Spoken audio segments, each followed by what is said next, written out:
I've known Tiger since he was 13 years old, a young, incredibly talented prodigy of golf, who then developed into being one of the greatest sports figures in history.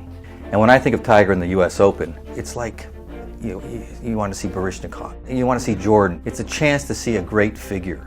When I think of Tiger Woods' first U.S. Open in 1995 at Shinnecock Hills, obviously my first thought is that he withdrew with a sprained left wrist.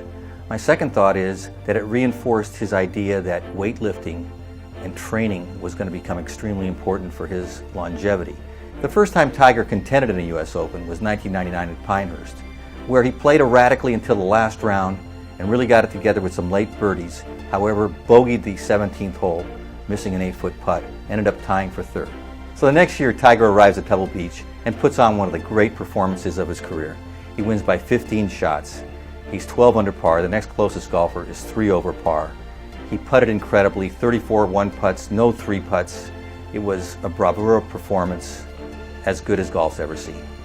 The biggest impression I had from him was how calm he was, how serene he was that week.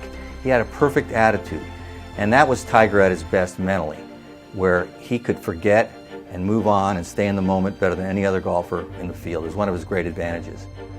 When Tiger arrived at Bethpage for the 2002 Open, he was coming off a victory at the Masters in the previous major. He played quite well, he won quite easily. At that moment, Sergio was considered probably Tiger's future challenger. And then in the Sunday round, he and Tiger were paired together.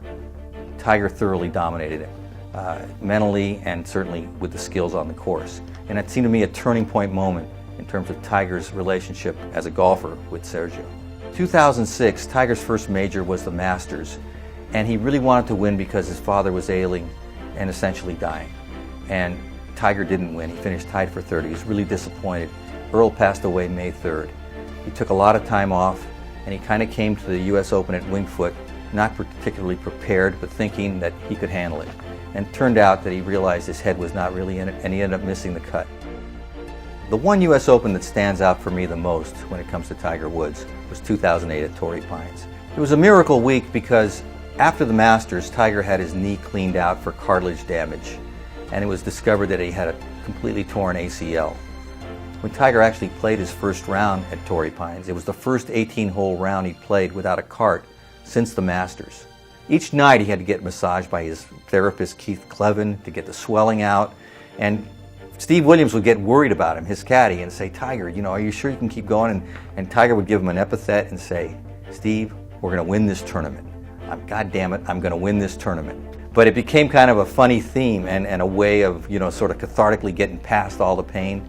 And it was like a rallying cry, a war cry that week. He led the driving distance statistics, 325-yard average. So while he had great pain, he swung through it with great force. Tiger comes to the 72nd hole trailing by 1.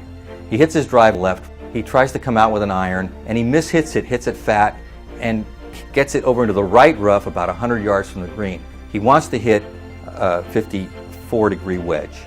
Steve Williams overrules him and says, you've got to hit a 60-degree wedge and swing really hard at it. That's the only way you'll ever produce enough spin to hold it close to the hole. Tiger trusted him. He had a great shot. It stopped on the green close, about 12 feet. And then Tiger had that putt to tie for the U.S. Open. He calmed himself, he hit a great putt, and luck was with him and went in. It's arguably the greatest putt ever hit in major championship.